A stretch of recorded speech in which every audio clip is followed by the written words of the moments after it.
The Varn Dominion struck without warning. Meridian Station, a joint human-Teeler trade outpost orbiting the gas giant Hestia 9, wasn't a fortress. It didn't need to be. It was a symbol of cooperation, prosperity, and fragile peace. It floated there like a silver blossom, its docking rings gleaming in the reflected light of the planet below, bustling with merchants and diplomats from a dozen species. Then came the Varn. Without declaration, without provocation, they emerged from the void, sleek, black cruisers that shimmered like blades of night. Their admiral's voice, cold and cruel, echoed across every open frequency. This station claims neutrality under Terran law. Terran law means nothing to the Dominion. You will yield. No one yielded. They didn't have time. In less than 15 minutes, Meridian Station was ash and plasma. The humans aboard, engineers, traders, families, were vaporized along with the Telir and other allies. Thousands died screaming into the void. The Dominion ships didn't stop there. They hunted the escape pods, cutting them down with methodical precision. The last transmission from Meridian was a trembling voice from a Terran medical officer. "This is Meridian Station to any listening post. Varn attack, no provocation, civilians." Then static.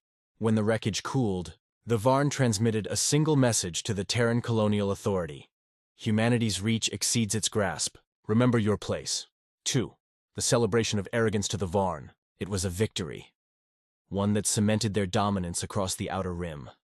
Their council broadcast triumphant proclamations across their territory. Their admirals toasted to conquest. Their propagandists mocked human fragility, and their academies taught the event as proof of Terran cowardice. "They will snarl, but they will not bite," said Overlord Vashk, the one who ordered the attack. Humans talk of peace because they fear war.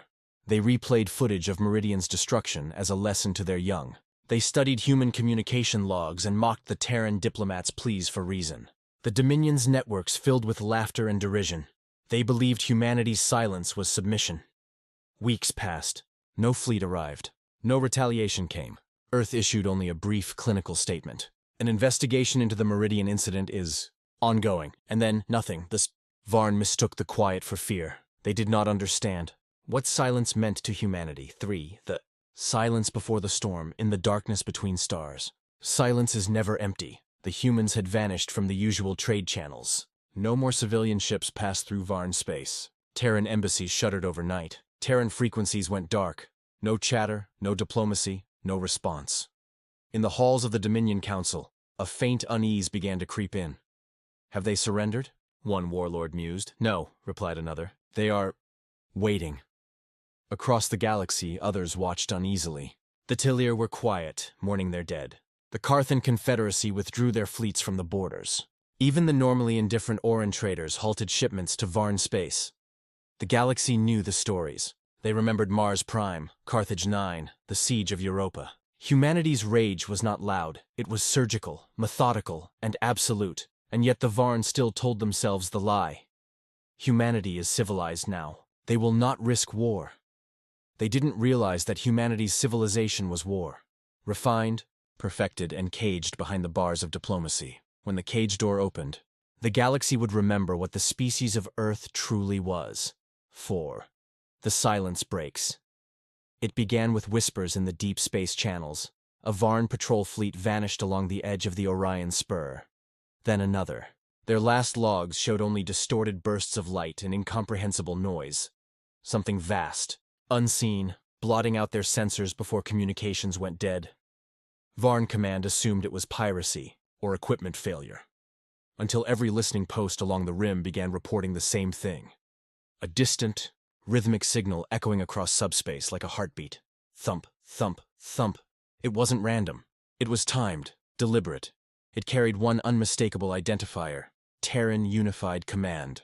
Across Varn-controlled space, their networks flickered to life with a single phrase written in cold, white text: "Silence is over."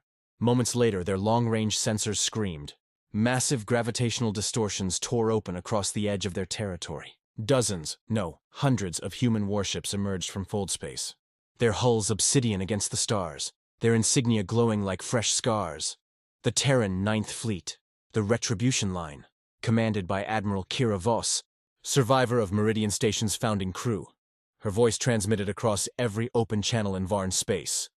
"To the Varn Dominion, you killed our people. You murdered civilians. You thought our silence was fear. It was warships moving. It was vengeance breathing. Now you will learn what you bought with your arrogance. And then the stars began to burn. The coming of fire. Varn had never seen war on this scale. Human fleets advanced like a tidal wave, coordinated beyond comprehension. Dreadnoughts the size of cities emerged from fold space, each capable of annihilating a continent. Carrier swarms released drones in the billions, black clouds of vengeance that consumed entire armadas. Orbital strikes fell like judgment, turning Varn colonies into molten glass. Every message the Dominion sent out, pleas for negotiation, for mercy, was ignored. The humans said nothing. The only reply was the endless, thunderous hum of their engines as they moved from one system to the next. Extinguishing the Dominion star by star, the Varn tried to fight back.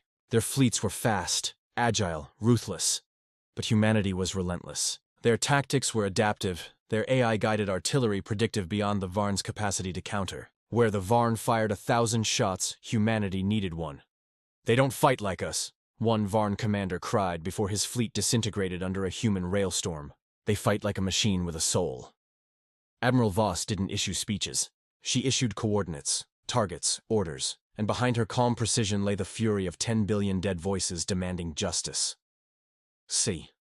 The shattered thrones in less than a week, the Dominion's outer worlds were gone. By the second week, the core systems fell. By the third, the Dominion's proud fleet, the one that had darkened Meridian skies, was a graveyard of burning wrecks orbiting their own capital. The humans didn't occupy. They didn't enslave. They didn't gloat. They erased. Planetary foundries that once built Varn warships were reduced to magma seas. Data cores holding their imperial archives were burned by precision EMPs. Their throne world, Varnic Prime, was struck by 7 kinetic rods from orbit, the spears of Earth. Each impact sent shockwaves that cracked the planet's crust and silenced its cities. Forever, as the Varn leadership's desperate transmissions filled the void, Admiral Voss finally spoke again.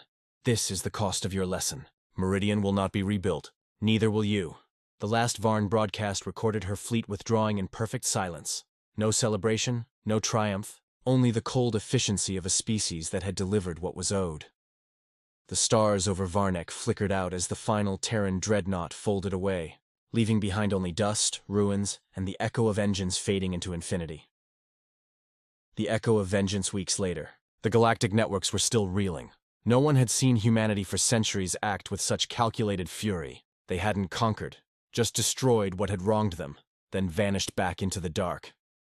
The Talir Council issued a statement of mourning for Meridian and gratitude for vengeance. The Oran traders closed their borders to human space entirely, fearing what would happen if they ever made the same mistake. The Carthan Confederacy rewrote their treaties overnight to ensure their allegiance with Earth could never be questioned. Even the great empires, the ones that once mocked humanity's sentimental diplomacy, began whispering again about the old Earth wars, the ancient tales of when humans first reached the stars and burned tyrants into extinction. Those stories had been legend. Now they were prophecy fulfilled. In the ruins of Varnek Prime, a single Varn survivor, a comms officer whose post had been buried under kilometers of reinforced metal, stumbled across the silent wasteland, gazing at the blackened sky. Among the debris, she found a Terran beacon still broadcasting a message in a loop. Meridian Station, 11-203 souls lost. Response authorized. Justice served. The officer collapsed to her knees, trembling. For the first time, she understood the meaning of humanity's silence. It wasn't surrender. It wasn't fear. It was the moment before the executioner speaks. The lesson of Earth in the centuries to come, the story of Meridian and the fall of the Varn Dominion, became a warning whispered across every corner of the galaxy. New cadets in alien navies were taught, "Do not strike first at humanity." Merchants told their apprentices, "Never profit from human loss." Diplomats advised their leaders, "When Earth goes silent, pray, because silence, for humanity, was not the absence of will. It was the drawing of breath before the storm. It was the mobilization of fleets so vast they bent the fabric of space. It was vengeance gathering weight, precision and purpose, and when it moved, it did so without hesitation, without mercy, without end to die." The whispered fear decades later, a child aboard a Talir freighter asked her mother what had happened to the Varn. Her mother grew pale, eyes distant as she stared out the viewport at the stars. They thought humanity's silence was fear, she whispered. But silence was just the sound of warships moving.